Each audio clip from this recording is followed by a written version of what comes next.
Bapak Ibu yang dikasihi Tuhan, mari kita mengawali dengan doa untuk pembacaan dan perenungan firman Tuhan pada pagi hari ini. Mari kita satu dalam doa.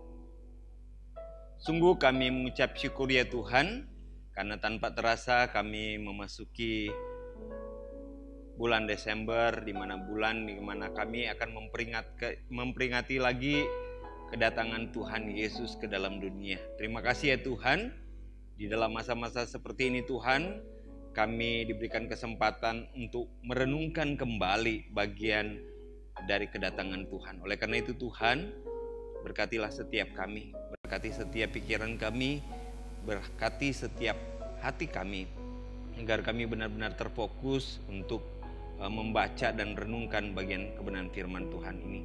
Tolong hamba-Mu dalam segala keterbatasan, tutup bungkus dengan kuat kuasa Roh Kudus, agar kebenaran yang disampaikan hanya berasal daripada Tuhan saja. Terima kasih ya Tuhan, kami serahkan sepenuhnya waktu kami ke depan ke dalam tangan cinta kasih Tuhan. Dalam nama Tuhan Yesus kami berdoa sambil mengucap syukur. Amin. Ya Bapak Ibu, ini adalah minggu Advent yang pertama. Di bulan Desember ini kita akan memperingati tentang kedatangan Tuhan Yesus. Oleh karena itu, tema yang diberikan kepada saya hari ini adalah tentang Kristus akan datang kembali, berjaga-jagalah. Nah, untuk pembacaannya terambil dalam Markus pasal 13 ayat yang ke-24 sampai 37. Markus pasal yang ke-13 ayat yang ke-24 sampai dengan 37. Bunyi firman Tuhan demikian. Tetapi pada masa itu, sesudah siksaan itu, matahari akan menjadi gelap dan bulan tidak bercahaya, dan bintang-bintang akan berjatuhan dari langit, dan kuasa-kuasa langit akan goncang. Pada waktu itu orang akan melihat Anak Manusia datang dalam awan-awan dengan segala kekuasaan dan kemuliaannya. Dan pada waktu itu pun ia akan menyuruh keluar malaikat-malaikatnya dan akan mengumpulkan orang-orang pilihannya dari keempat penjuru bumi, dari ujung bumi sampai ke ujung langit. Tariklah pelajaran dari perumpamaan tentang pohon ara. Apabila ranting-rantingnya melembut dan mulai bertunas, maka kamu tahu bahwa musim panas sudah dekat. Demikian juga kamu lihat hal-hal itu terjadi. Ketahuilah bahwa waktunya sudah dekat, sudah di ambang pintumu. Aku berkata kepadamu, sesungguhnya angkatan ini tidak akan berlalu sebelum semuanya itu terjadi. Langit dan bumi akan berlalu, tetapi perkataanku tidak akan berlalu. Tetapi tentang hari atau saat itu, tidak seorang pun yang tahu. Malaikat-malaikat di sorga tidak, dan anak pun tidak tahu, hanya Bapa saja. Hati-hatilah dan berjaga-jagalah, sebab kamu tidak tahu bila manakah waktunya tiba. Dan halnya sama seperti seorang yang berpergian, yang meninggalkan rumahnya dan menyerahkan seluruh tanggung jawab kepada hamba-hambanya, masing-masing dengan tugas, dan memerintahkan penunggu pintu itu supaya berjaga-jaga.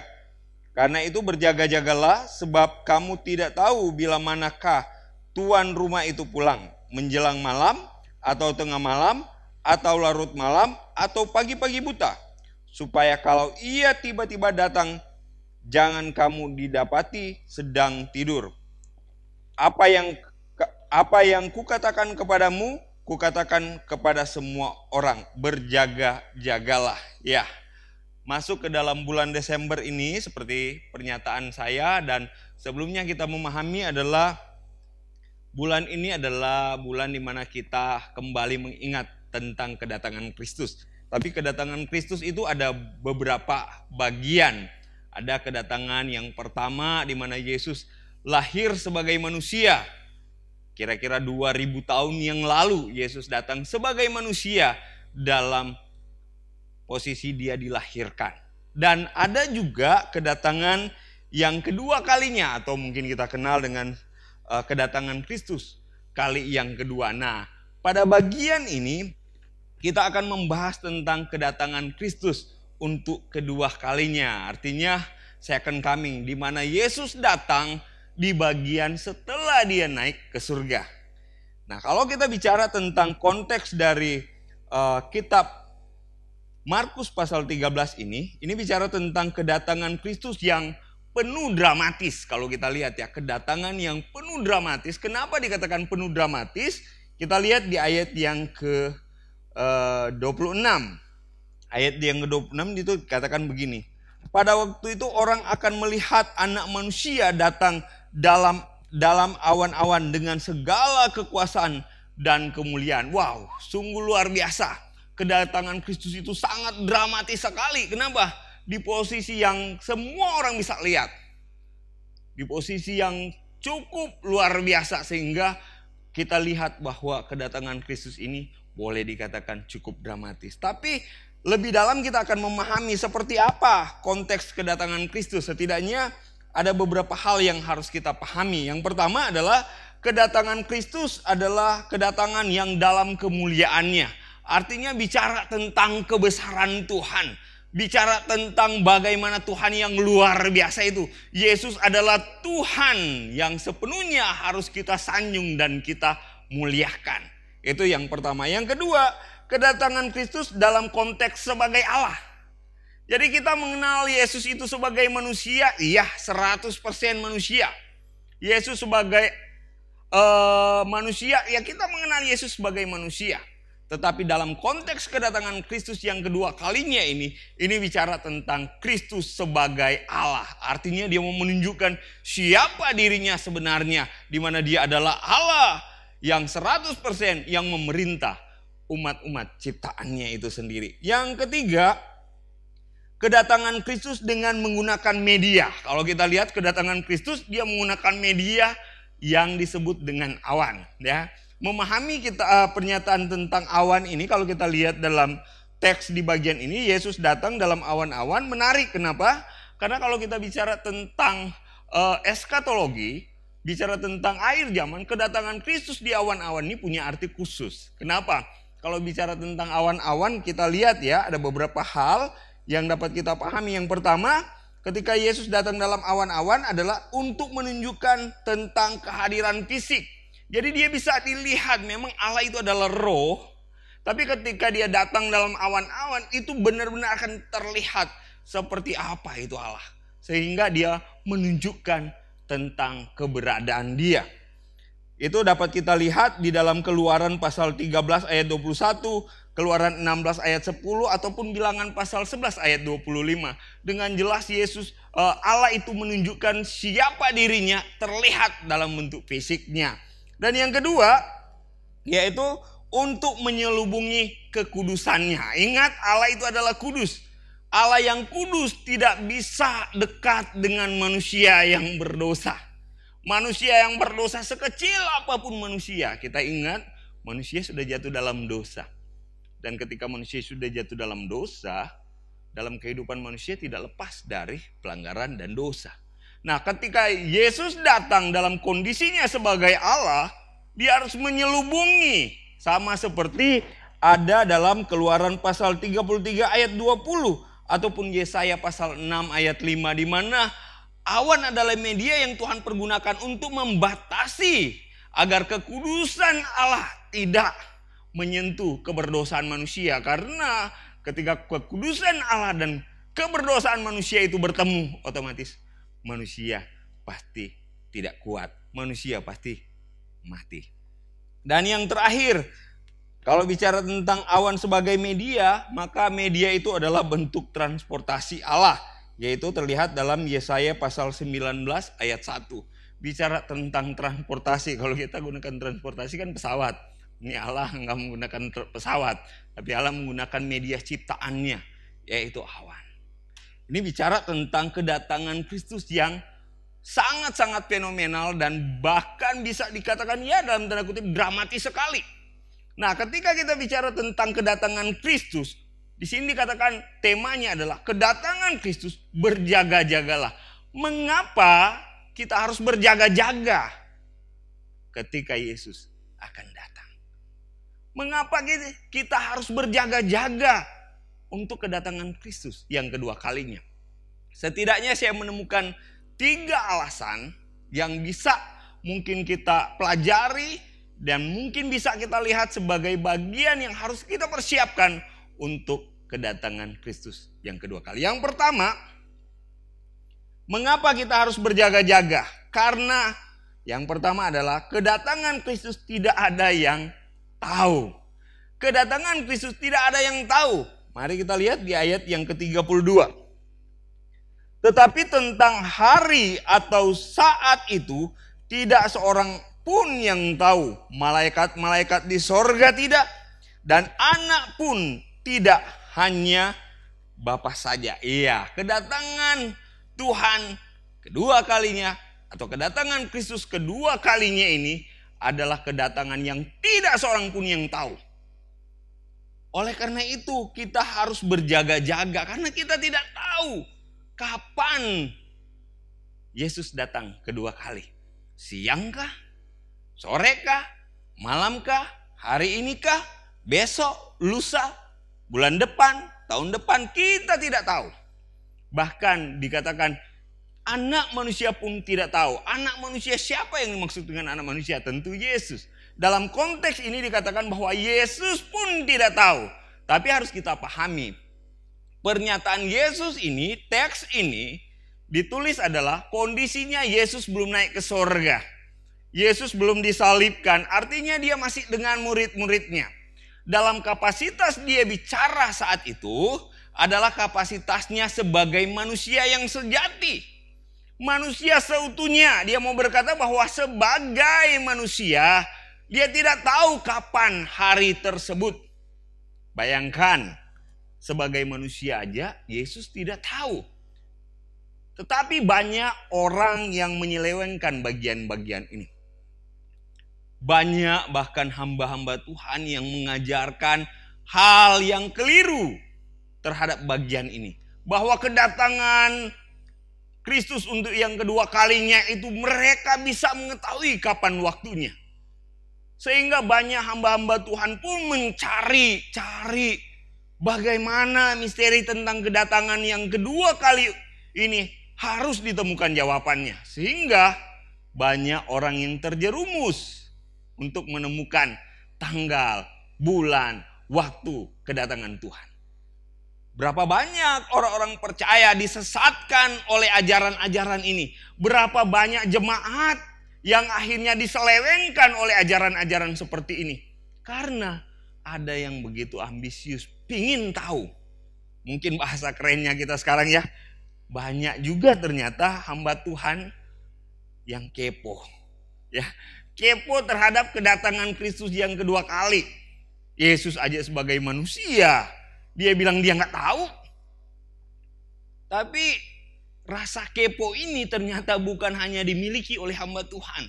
Terbukti bukan hanya hamba Tuhan yang tersesat. Jemaat pun berbondong-bondong ikut masuk dalam kesesatannya ini. Wow, kapan ya Tuhan kita datang? Oh, tanggal begini, oh kita harus mempersiapkan diri. Kita harus mempersiapkan segala sesuatu kita jual, kita sembahkan kepada Tuhan. Ini biasanya kan orang lagi ketakutan dengan dosa. Ya, karena ketakutan dengan dosa, aduh mau bikin sesuatu yang baik supaya terlihat baik di hadapan Tuhan. Kenapa? Karena mengejar itu waktu Tuhan. Padahal kalau kita lihat ya, Bapak Ibu mari kita baca dalam Markus pasal 4 ayat 22. Nah, ini bicara tentang hal yang menarik. Markus 4 ayat 22. Mari kita lihat Markus pasal 4 ayat 22 berbunyi demikian. Ayat 22. Sebab tidak ada sesuatu yang tersembunyi yang tidak akan dinyatakan, dan tidak ada sesuatu yang rahasia yang akan disingkapkan. Jadi Yesus mau berkata begini, oke, kalau ada rahasia yang dibukakan, semua orang harus tahu. Semua orang boleh belajar untuk mengetahui apa rahasia itu. Silakan cari, Alkitab terbuka untuk semua. Tetapi Allah pun dengan tegas mau berkata begini, kalau ada yang tersembunyi, jangan cari tahu. Jangan kalian cari tahu sesuatu yang memang tidak dibukakan. Kepo, akibatnya luar biasa. Akibatnya kesesatan. Kalau kita pingin tahu, ya, pingin tahu, berusaha, pingin tahu, waduh, rasa inginnya itu akhirnya kita jatuh dalam dosa. Nggak usah cari tahu. Waktu Tuhan sederhana, nggak ada yang tahu. Kalau nggak ada yang tahu, ya apa yang kita lakukan? Bersiap-siap, berjaga-jaga. Kenapa? Karena waktu Tuhan tidak ada yang tahu. Jadi sebagai orang percaya, ketika kita bicara, mengapa kita harus berjaga-jaga? Ya karena kita tidak tahu waktu Tuhan. Kapan waktunya? Besok, hari ini, ya kita nggak tahu. Oleh karena itu kita berjaga-jaga. Apa yang perlu kita berjaga-jaga? Ya nanti di bagian kedua, ketiga kita akan tahu kenapa kita harus berjaga-jaga. Yang kedua, kalau yang pertama mengapa kita harus berjaga-jaga? Karena kedatangan Kristus tidak ada yang tahu. Yang kedua, karena kedatangan Kristus akan membawa malapetaka. Wow, kedatangan Kristus kedua kali tentunya akan bawa malapetaka. Bagi siapa? Tentunya bagi orang yang tidak ada di dalam Dia. Dikatakan tadi bahwa di ayatnya yang ke-27 dikatakan begini, dan pada waktu itu pun Ia akan menyuruh keluar malaikat-malaikatnya dan akan mengumpulkan orang pilihannya dari keempat penjuru bumi. Artinya apa? Ini akan diseleksi nih. Siapa yang masuk pilihannya akan diseleksi. Jadi bagi yang tidak terpilih saat itu adalah malapetaka. Karena mereka ada di luar Kristus. Orang-orang yang di luar Kristus itu merupakan malapetaka ketika Tuhan Yesus datang. Tuhan Yesus sedang mencari domba-dombanya. Dan yang tidak masuk dalam bagian dombanya tentunya itu adalah malapetaka bagi mereka. Coba Bapak Ibu, kita ada seleksi ya. Ada rahasia lah ya. Rahasia bukan rahasia. Rahasia KTP. Ya, rahasia KTP dicari tahu mana warganya yang benar-benar warga Indonesia. Tentunya kita tidak takut ketika ada razia datang. Kenapa kita tidak takut? Kita punya KTP. Ya. Tanda, kartu tanda penduduk. Kita resmi, warga resmi dari bangsa Indonesia.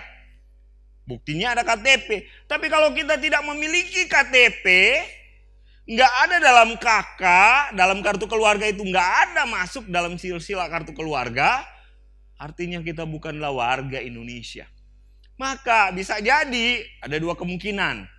Ya bisa kita dideportasi karena kita nggak jelas kewarganegaraan atau bahkan mungkin dipenjara. Kenapa? Karena nggak resmi. Ini statusnya apa? Warga negara bukan. Jadi bagi orang yang tidak punya KTP ketika dikatakan ada rahasia besar-besaran, pasti ketakutan yang muncul. Nah, cara sederhana bagi kita. Ketika ada pengumuman akan ada rahasia KTP, maka semua pasti akan berusaha untuk melihat statusnya. Oh, saya ada dalam KK enggak? Saya mau ngurus KTP. Nah, itu yang harus kita lakukan. Sama seperti ketika kedatangan Kristus yang kedua kali. Yesus berkata bahwa Dia mengumpul malaikat-malaikatnya, menugaskan malaikat-malaikatnya untuk mengumpulkan orang-orang pilihannya. Untuk diperiksa mana bagian dari umat-umat pilihannya. Mana yang sudah masuk dalam umat pilihannya. Dikumpulkan semuanya itu. Nah, menarik Bapak Ibu. Kalau seandainya Kristus datang kedua kali malam hari ini. Malam hari nanti ya, Kristus datang kedua kali. Pertanyaannya, waktu Dia menyuruh malaikat-malaikatnya memeriksa, apakah kita termasuk orang pilihannya atau bukan? apakah kita ada dalam Kristus atau tidak. Kalau tidak dalam Kristus, maka malapetakalah yang akan kita alami. Penghukumanlah yang akan kita jumpai nanti setelah bagian dari kedatangan Kristus kedua kalinya ini. Wow, sangat menakutkan, bukan? Bukankah ini merupakan berita malapetaka kalau kita menyadari bahwa kita adalah orang-orang di luar Kristus. Oh, banyak orang yang ada dalam gereja yang belum tentu jelas keberadaannya. Belum tentu dia adalah orang yang percaya kepada Tuhan. Kalau dia bukan orang pilihan Tuhan yang masuk dalam komunitas orang percaya yang benar-benar percaya kepada Tuhan, maka dia tidak masuk dalam seleksi tersebut. Itu yang kedua. Jadi kalau kita bicara tentang mengapa kita harus berjaga-jaga, tentunya kita berjaga-jaga karena kedatangan Kristus akan membawa malapetaka. Itu yang kedua. Yang pertama, kedatangan Kristus tidak ada yang tahu. Kemudian kedatangan Kristus akan membawa malapetaka. Dan yang ketiga, kedatangan Kristus. Mengapa kita harus berjaga-jaga? Karena kedatangan Kristus akan membawa sukacita dan damai tentunya. Bagi orang tidak percaya, itu tentunya membawa malapetaka. Tapi bagi kita sebagai orang percaya, wow, second coming itu sebuah ucapan syukur yang harus kita syukuri. Kenapa? Coba bayangkan ketika Kristus datang, segala penderitaan, kesusahan kita ya akan diangkat dari kita. Kita benar-benar akan merasakan kebersamaan dengan Tuhan. Bukankah itu yang selalu kita doa-doakan? Bersama dengan Kristus. Nah, kalau Kristus datang, artinya kita akan bersama-sama dengan Dia. Bukankah itu kerinduan yang terus diharapkan oleh setiap orang percaya dari segala tempat, dari segala zaman dan abad. Bahwa kita akan bersama dengan Kristus.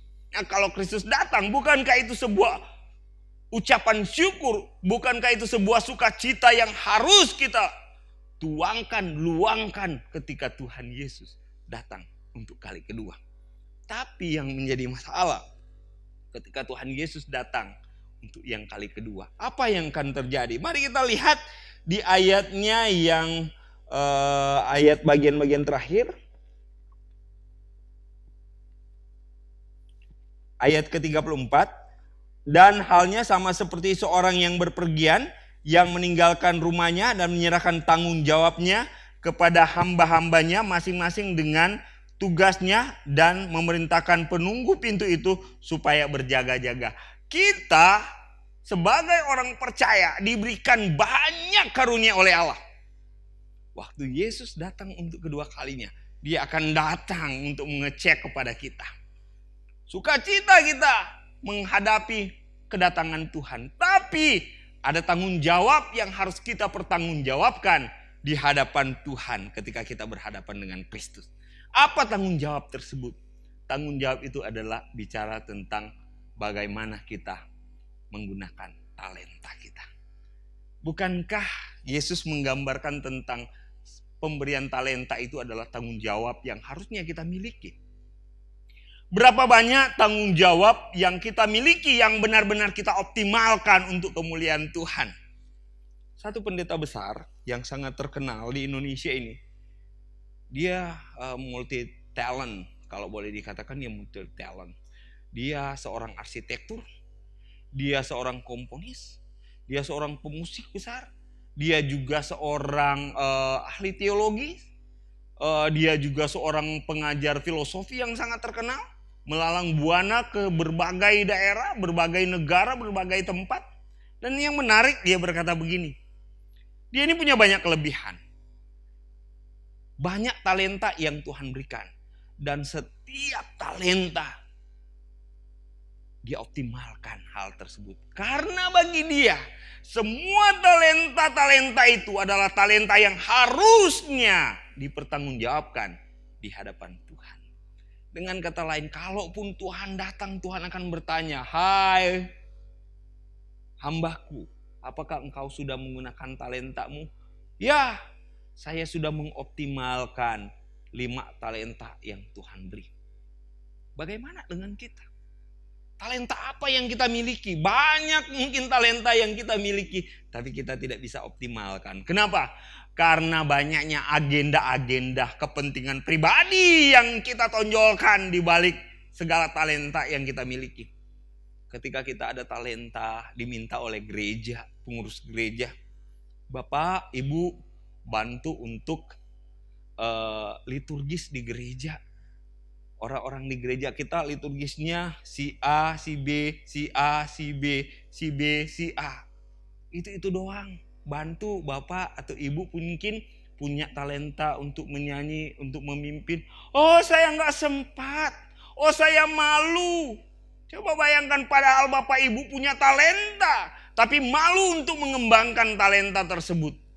Bagaimana pertanggungjawaban Bapak Ibu di hadapan Tuhan? Ketika Kristus datang kedua kali dalam kemegahannya, dalam kekuasaannya sebagai Allah, dia mempertanyakan, kamu saya sudah berikan talenta untuk melayaniku. Sudahkah kamu menggunakan talenta tersebut?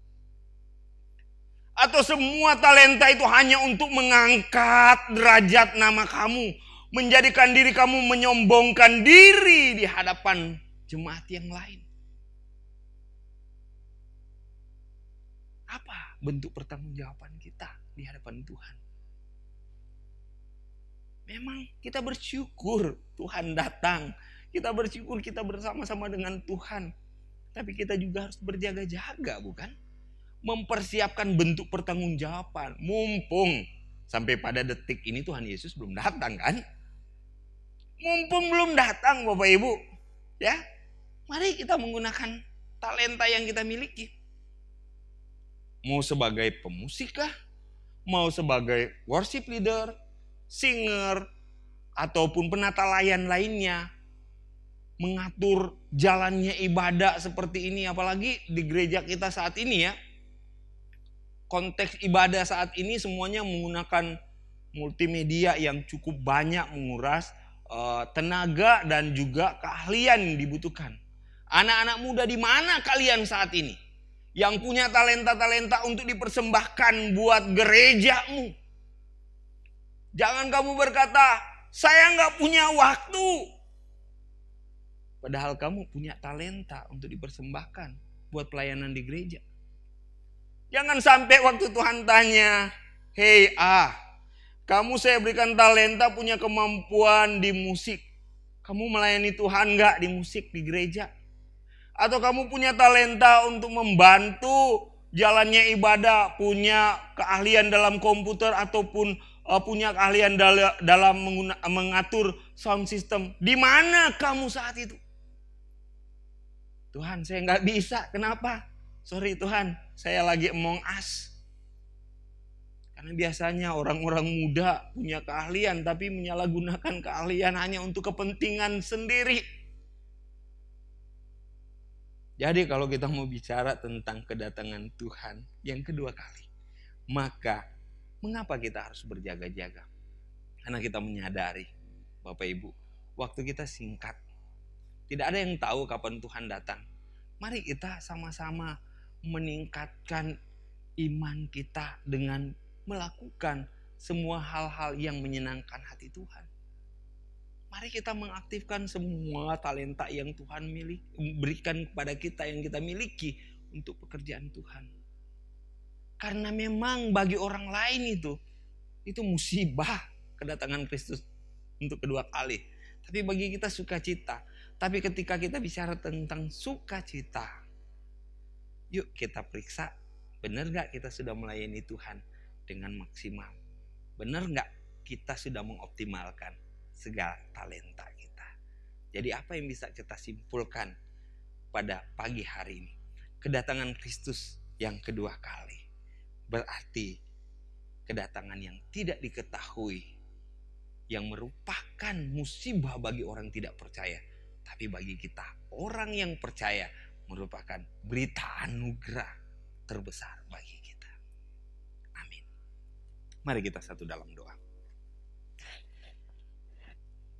Bapa di surga, kami mengucap syukur ketika di Minggu Advent pertama ini kami kembali diingatkan tentang kedatangan Kristus untuk kedua kalinya. Ini merupakan berita yang sangat besar bagi kami. Oleh karena itu kami dituntut untuk berjaga-jaga menantikan kedatangan Kristus yang kedua kalinya. Kiranya Engkau memberkati kami ya Tuhan. Dengan hati yang benar-benar dibukakan pengertian untuk kembali memampukan, mengoptimalkan setiap talenta yang kami miliki untuk melayani Tuhan. Sehingga ketika kedatangan-Mu yang kedua kalinya, kami bisa mempertanggungjawabkan semua berkat yang Tuhan berikan bagi kami. Semua talenta yang Tuhan percayakan kepada kami untuk kemuliaan Tuhan saja. Terima kasih ya Tuhan. Terima kasih. Doa dan permohonan kami ya Tuhan, yang kami naikkan di dalam nama Tuhan Yesus. Kami berdoa. Pagi hari ini juga ya Tuhan, kami bersama-sama mau menaikkan beberapa pokok doa kami Tuhan. Secara khusus kami berdoa, mengucap syukur untuk Gereja Kristus Bojong Indah yang senantiasa memperhatikan kebutuhan-kebutuhan kerohanian dari jemaat. Biarlah hamba Tuhan yang melayani di tempat ini, Tuhan terus berkati setiap pelayan Tuhan, bahkan majelis yang Tuhan tempatkan di gereja ini. Kiranya Tuhan berkati agar apapun yang mereka lakukan benar-benar dapat melayani Tuhan melalui jemaat yang ada di tempat ini. Kami senantiasa berdoa ya Tuhan, secara khusus untuk pelayan-pelayan ibadah, baik ibadah umum, ibadah online lainnya, baik ibadah hari Minggu ataupun kategorial. Tuhan yang memberkati. Menyerahkan semua ya Tuhan ke dalam tangan cinta kasih Tuhan. Bahkan kami berdoa secara khusus Tuhan bagi jemaat GKBI yang mungkin punya masalah dengan masalah ekonomi. Tuhan yang berkati. Di tengah-tengah situasi pandemi seperti ini Tuhan, banyak orang yang memiliki masalah dengan ekonomi, dengan pekerjaan mereka Tuhan. Tuhan yang menolong, Tuhan yang memberkati agar di tengah-tengah situasi seperti ini Tuhan tidak membuat iman jemaat kami mundur, tetapi terus bergantung dan berserah kepada Tuhan. Kami berdoa juga untuk kesehatan di tengah-tengah pandemi seperti ini Tuhan. Tuhan yang berkati, Tuhan yang menolong untuk setiap jemaat kami. Bahkan studi anak-anak pun kami serahkan ke dalam tangan cinta kasih Tuhan. Kami mengetahui bahwa di situasi seperti ini, pendidikan anak-anak banyak yang terbengkalai ya Tuhan. Karena bagaimana mereka bisa berkomunikasi satu dengan yang lain, bagaimana mereka bisa berinteraksi satu dengan yang lain ketika dijalankan melalui media internet itu tidak akan optimal. Sehingga banyak karakter-karakter baru dari anak-anak ini muncul sebagai karakter-karakter yang menyimpang dari seperti biasanya. Oleh karena itu Tuhan, kami menyerahkan semuanya ke dalam tangan cinta kasih Tuhan. Tidak lupa ya Tuhan, kami berdoa bagi jemaat-jemaat Tuhan yang dalam minggu ini berulang tahun. Kami secara khusus menaikkan syukur bersama atas setahun yang Tuhan boleh tambahkan. Secara khusus buat Ibu Nani Wijaya pada tanggal 23 November. Kemudian Saudari Resa Yohanes pada tanggal 25 November. Kemudian Ibu Elizabeth Eli Susana pada tanggal 25 November. Tuhan yang memberkati setiap usia yang Tuhan boleh tambahkan kepada mereka. Tuhan menolong agar mereka bisa benar-benar menjalankan setiap tanggung jawab di usianya yang baru untuk hormat dan kemuliaan nama Tuhan. Kami juga berdoa Tuhan secara khusus untuk beberapa lembaga-lembaga penginjilan yang Tuhan boleh tempatkan, bahkan lembaga-lembaga Kristen seperti sekolah dan rumah sakit yang ada di tengah-tengah bangsa dan negara kami. Tuhan kiranya menolong agar lembaga-lembaga dan pekabaran Injil yang dilakukan dalam sekolah-sekolah ataupun lembaga-lembaga Kristen dan rumah sakit menjadi sarana yang tepat dan sarana yang efektif untuk menyebarkan nama Tuhan. Kami juga berdoa secara khusus untuk pemerintahan kami, pemerintahan yang dikepalai oleh Presiden Jokowi. Tuhan yang memberkati, memberikan hikmat, bahkan kekuatan, bahkan setiap menteri-menteri yang membantu beliau, Tuhan tolong agar setiap keputusan-keputusan, kebijakan-kebijakan yang lahir dari pemikiran-pemikiran mereka itu dapat membawa bangsa kami lepas dari permasalahan-permasalahan, baik permasalahan ekonomi ataupun situasi yang menimpa bangsa kami. Oleh karena itu kami serahkan semuanya ke dalam tangan cinta kasih Tuhan. Kami tahu dan kami percaya bahwa apapun yang kami doakan ini Tuhan jauh dari kesempurnaan. Oleh karena itu Tuhan, kami mau menyempurnakan doa kami ini Tuhan dengan doa yang Engkau ajarkan kepada kami. Bapa kami yang di surga, dikuduskanlah namamu, datanglah kerajaan-Mu, jadilah kehendak-Mu di bumi seperti di surga. Berikanlah kami pada hari ini makanan kami yang secukupnya, dan ampunilah kami akan kesalahan kami, seperti kami sudah mengampuni orang yang bersalah kepada kami. Dan jangan bawa kami ke dalam pencobaan, tetapi lepaskanlah kami daripada yang jahat. Karena Engkau yang punya kerajaan, kuasa dan kemuliaan sampai selama-lamanya. Amin.